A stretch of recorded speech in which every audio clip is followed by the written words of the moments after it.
नमस्कार दोस्तों। आज हम लोग भारतीय संविधान और कानून को लेकर के ऐसे टॉपिक पे चर्चा करेंगे और देखेंगे कि अगर आपके घर पे पुलिस की टीम या पुलिस वाले आते हैं किसी भी समस्या के बिना भी या समस्या लेकर के, तो आपको क्यों डर लगता है और क्या करना चाहिए, डरना चाहिए या नहीं? इन सब बातों से हम लोग आज रूबरू होंगे और देखेंगे कि किस तरह से कानून आपका साथ देता है। दोस्तों, यह है विधिक आजादी। मैं डॉक्टर एस सी पटेल। दोस्तों, आप स्क्रीन पे देख रहे होंगे, अरेस्ट से पहले आपको क्या जानना चाहिए? क्वेश्चन मार्क पे ध्यान देंगे तो समझ जाएंगे दोस्तों, क्या जानना चाहिए क्या नहीं। अब इसी के बारे में हम लोग चर्चा करेंगे और देखेंगे कि किस नियम के तहत आपको अपने आप को स्ट्रांग करना है, क्योंकि जो व्यक्ति कानून जान जाता है उसे यह माना जाता है कि उसका आधा भय किसी भी तरह की समस्याओं से खत्म हो जाता है। खास करके अगर आप पुलिस से डरते हैं तो आपके लिए यह रामबाण काम करेगा। यहाँ पे दोस्तों आप देखेंगे लिखा है, पुलिस आई, नाम लिया और आपको ले गई। कहाँ ले गई? थाने ले जाएगी। और कहाँ ले जाएगी? अपनी व्यवस्था में ले जाएगी। तो आपको ले गई। सबसे बड़ी गलती क्या होती है? किससे? आपसे। क्यों होती है? आप चुप रह जाते हैं, कोई भी प्रतिक्रिया नहीं देते हैं। क्यों नहीं देते हैं?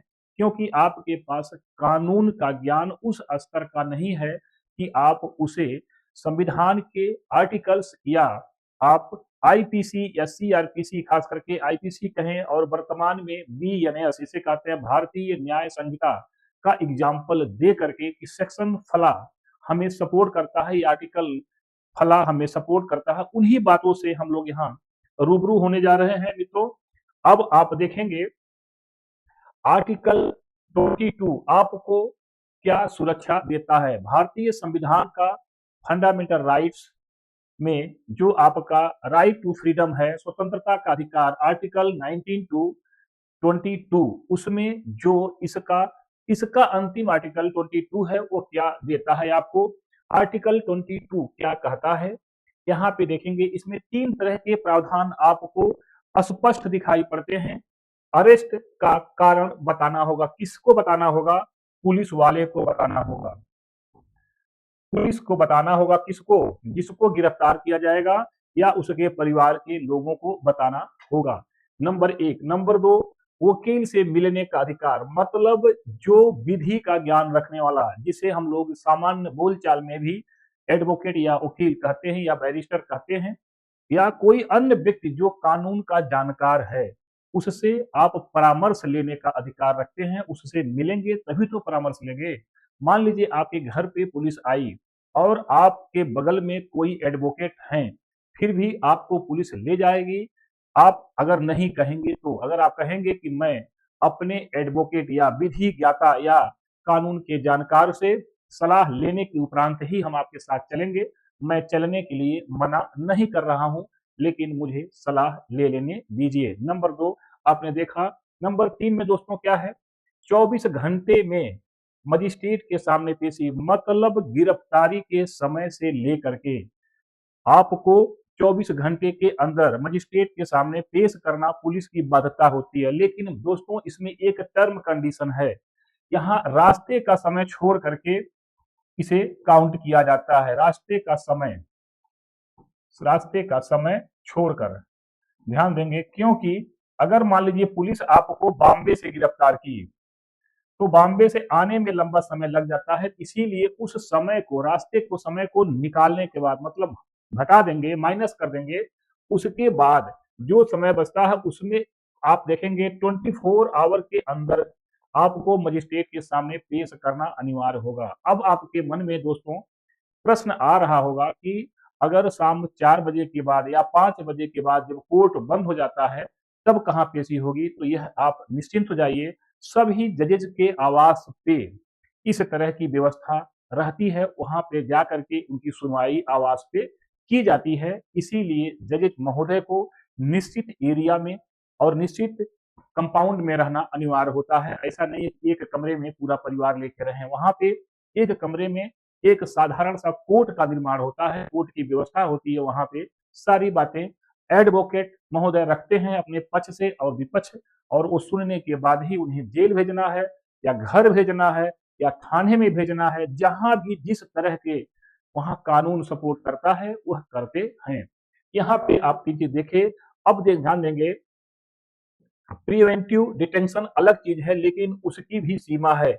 यह आप देखेंगे, प्रिवेंटिव डिटेंशन यह अलग चीज है। इसमें आपको अगर उन्हें लगता है कि वास्तव में आप राष्ट्र के प्रति खतरा है, कोई ऐसी घटना घट चुकी है जिसकी वजह से तत्काल आपको गिरफ्तार करके वहां से ले जाना है, उसको छोड़ करके उसकी भी देखिए लिखा है साफ साफ, उसकी भी सीमा है।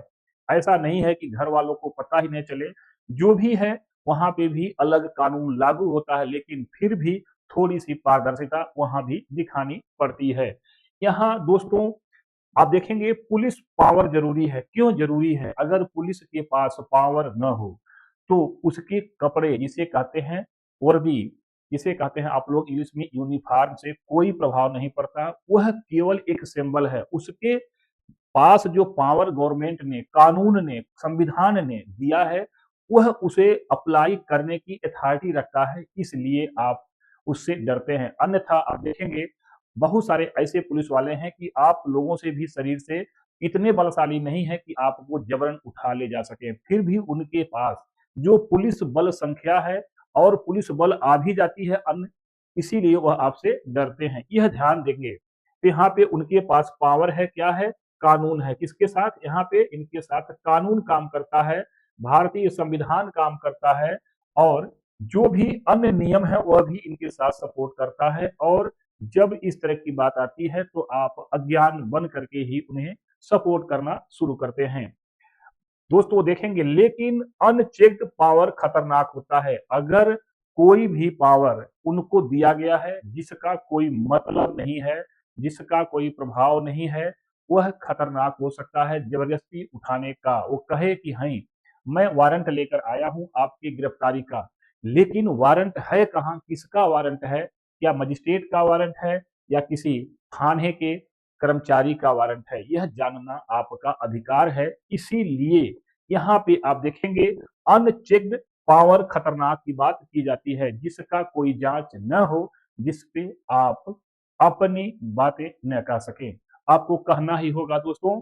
इसलिए संविधान ने सिटीजन को ढाल दी है। सिटीजन कौन होगा?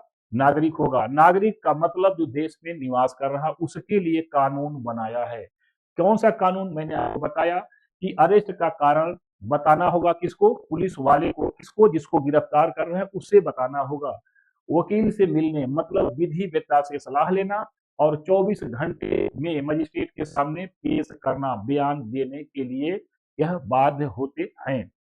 तो दोस्तों आपने देखा इन सब कानूनों को, लेकिन अगर आप ध्यान देंगे, कानून जानना घमंड नहीं सुरक्षा है। कभी कभी कुछ लोग कानून के जानकार इतना अपने को अपग्रेड मानते हैं, वहां घमंड सा नहीं दिखाई पड़ना चाहिए। यहाँ पे गर्व होना चाहिए कि नहीं, मैं किसी की भलाई कानून की जानकार होने के नाते कर सकता हूँ।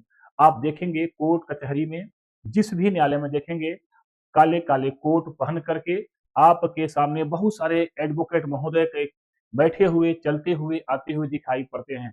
क्योंकि वो लोग हमारे आपके लिए हैं। क्यों हमारे आपके लिए हैं? क्योंकि उन्हें पता है हर आदमी कानून नहीं जानता। इसीलिए ये बातें मैंने आपको बताना चाहा।